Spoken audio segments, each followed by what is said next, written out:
Olá, tudo bem? Meu nome é Ana Cláudia, sou professora da Rede Estadual de São Paulo, dos anos iniciais e atuo no ciclo de alfabetização.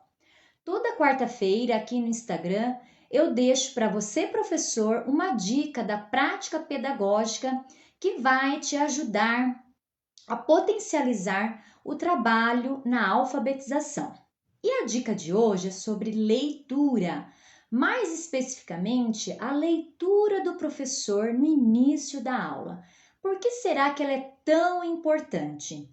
E se você, professor, não faz esta leitura, comece a fazer. Eu vou te falar, vou te mostrar os benefícios que ela traz no processo de aprendizagem, de alfabetização da criança, tá bem? Então, quais são? Vamos então falar por que início da aula? Essa leitura precisa ser feita no início da aula. É um momento que as crianças estão mais calmas e não tem melhor maneira de começar um momento de aprendizagem depois de uma leitura gostosa, não é? Por isso que ela é também chamada de leitura de deleite ou leitura de prazer. Então, uma leitura que as crianças gostam, né? Que elas, aliás, ficam entretidas com a leitura. E uma coisa muito importante também é o professor saber escolher esta leitura. Quais são os critérios que ele precisa ter em mente para escolher esta leitura? Primeiro é o gênero, não? Então, se você está atuando no primeiro, no segundo ano, né? Então, os contos são mais propícios, porque aí nós vamos ampliar o repertório de contos das crianças, né? Os contos clássicos e outros também, certo? Então, mas então, professor, a gente só pode ler conto? Não, não precisa ler somente conto.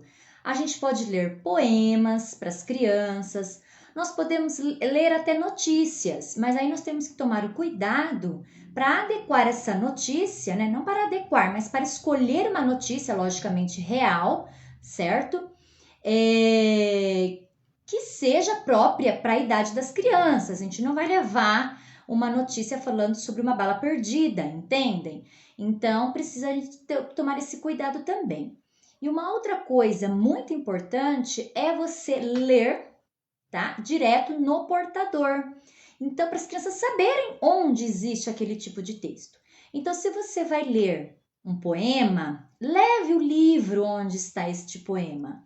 Se você vai ler a notícia, como eu disse, leve o jornal, tá? E a criança vai vendo o tipo de portador, onde se encontra aquele tipo de texto. Você vai levar o conto, então leve o livro do conto, tá bom? E uma outra coisa também que a gente percebe muito, né? Aí no chão da escola, o que a gente percebe? Que se tem um tabu, vamos dizer assim, com textos longos. Eu não vou ler esse texto aqui porque ele é muito longo, as crianças não vão entender. Vou pegar um bem curtinho, aquele que tem mais imagem do que parte escrita, né? O que acontece quando a gente pega esse tipo de livro para ler para as crianças, que tem mais ilustração do que a parte escrita? Então, no momento da leitura, é uma hora que as crianças têm de aprender, de enriquecer o seu vocabulário, de saber os detalhes da história, como que aquele autor pensou para chamar a atenção, o autor pensou para chamar a atenção do leitor, atraí-lo para dentro da história. Então, um texto rico, né? A criança deixa de ter oportunidade de ter contato porque você, professor, o impossibilitou disso. Você escolheu um livro que tem mais ilustração e menos parte escrita porque achou que as crianças não fossem dar conta. É muito longo. Então, com esse muito longo, a gente tem que tomar um pouco de cuidado porque você deixa, né? Você priva as crianças de ter esse contato com toda a riqueza de vocabulário, de detalhes, a trama, certo? Então você, por exemplo, tem lá a história da Chapeuzinho Vermelho. E é muito longa, vou pegar essa aqui que é mais curtinha, tá? Então você não caia neste equívoco, certo? Porque, logicamente, quem sai perdendo são as crianças. Bem, quando você tiver o texto, você escolheu, vou ler o conto, tá? Então eu penso assim, que o que diferencia um bom professor de um professor apenas é o planejamento. Não só o planejamento, mas também o planejamento. Ele diferencia o bom professor do professor. Porque o bom professor, ele faz todo o seu planejamento e ele sabe a hora de intervir, ele sabe o que ele vai fazer, ele sabe a decisão a ser tomada na hora certa. Então, esse é o bom professor que tem o seu planejamento, né? Então, a leitura, essa leitura inicial, ela precisa de planejamento. Por quê? Então, vamos lá. O professor, na hora que ele está na frente da sala fazendo a leitura, ele é o modelo leitor ali para os alunos, certo? Então, muitas vezes, ele não vê ninguém lendo em casa, ninguém mostra essa importância para ele. Então, quem é que vai mostrar? O professor. Então, por isso que essa leitura tem que ser muito bem feita, com entusiasmo do professor, para cativar os seus alunos a gostarem de ler. Eu só vou gostar de ler se uma pessoa muito importante para mim gosta de ler e me mostra que isso é bom. Então, se ele não tem isso na casa dele, quem é que vai mostrar? O professor, tá? Muitas vezes a criança tem um lar, tem um ambiente que a incentiva a ler, sempre ela tem contato com a palavra escrita, mas tem crianças que não têm isso. Então, é a escola que vai suprir esta falta, né, do contato ali da palavra, certo? Bom, então o professor planejou a sua leitura, ele sabe, ele vai ler o conto é este. Muito importante, leia antes, tá bom? Leia. Por que eu preciso ler? Primeiro, para ver se você gosta. Se você não gosta, nem adianta pegar, porque provavelmente as crianças também não vão gostar. Por que eu preciso ler? Você pode preparar a sua entonação da voz na hora da leitura. Você vai ver os pontos críticos da história para fazer aquela parada inesperada, como acontece na novela. A hora que a gente que vai falar quem é o que matou a pessoa, lá corta, né? Aí acabou a novela. Então é isso que nós precisamos fazer também durante a leitura. Então você sabendo os momentos críticos ali de surpresa, né? De suspense, você corta. E agora, o que será que vai acontecer? E aí as crianças ficam nela curiosas, você começa a aguçar o interesse delas para saber o final. Então, o que elas precisam saber?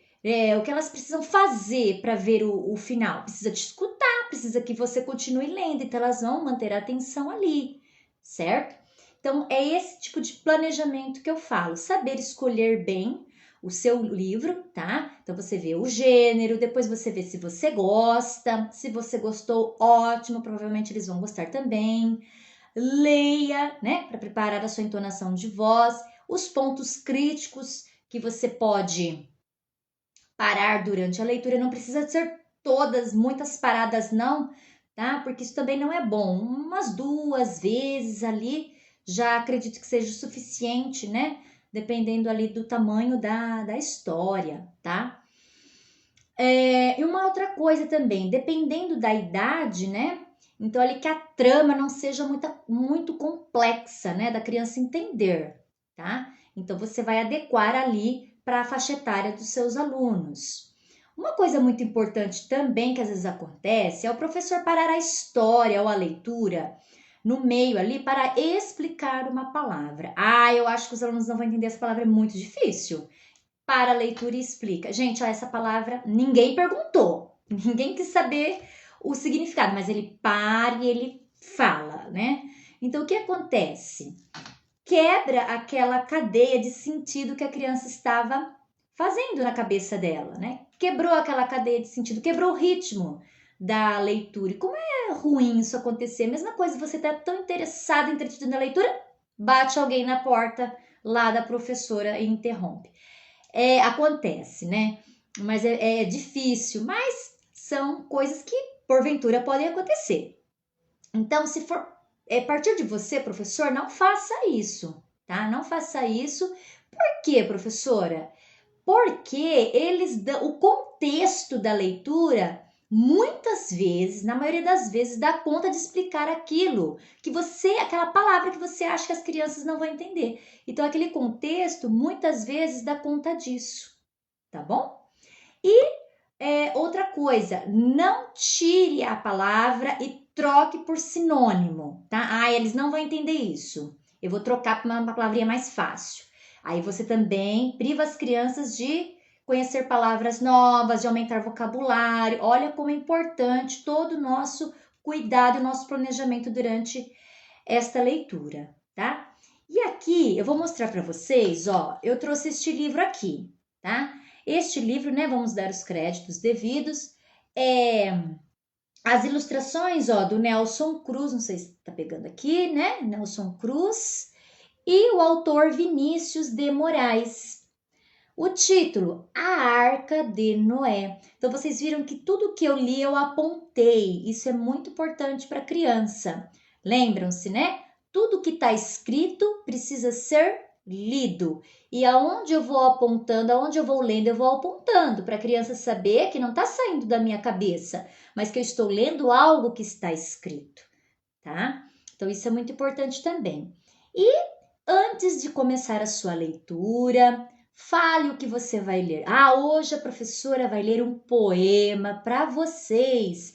E o autor deste poema, gente, ó, é o Vinícius de Moraes, porque aí as crianças vão associando, né? Essa é a ideia, associar sempre o autor ao gênero. E, então Vinícius de Moraes é poema. Então, sempre que você ler um poema do Vinícius de Moraes, eles vão saber que é poema, tá?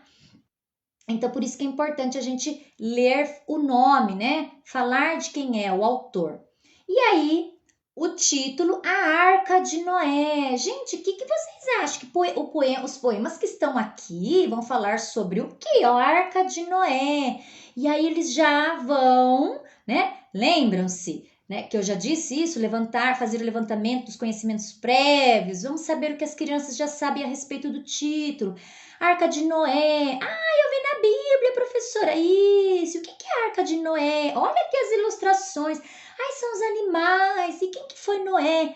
Então, todo esse levantamento prévio é muito importante você fazer, porque meio caminho andado sobre a compreensão da leitura já vai estar sendo feito aí, tá? Nessa conversa antecipatória, vamos dizer assim, da leitura, tá bem? Bom, aí você fez toda essa conversa inicial com as crianças. Então vamos lá, gente. Olha o que tem nesse livro. Gente, nesse livro tem essa parte aqui, ó, importante, olha, sumário. E aí você explica para eles o que é o sumário. Sumário é aquela parte que está no livro, né? Que contém todas as leituras, todos os textos que vão ter neste livro. Então, quando tem mais de um texto daquele tipo, esse não é um de poema, é um livro de poema, então vai ter vários poemas. Então, no sumário vem mostrando todos os poemas que vão ter no livro.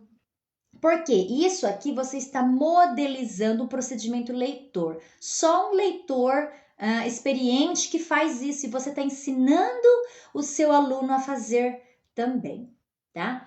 Olha, teria um montão de coisas para eu explicar, para eu falar com vocês, mas eu vou encerrar por aqui, mas eu volto para a gente dar continuidade nesse assunto. Se você gostou, comenta, deixa a sua dica aí para um próximo vídeo. Eu tenho dúvidas sobre isso, vamos falar sobre isso, fala um pouquinho a respeito, que eu com certeza vou atender o seu pedido, tá bom? Então, tchau, tchau, tchau e até a próxima!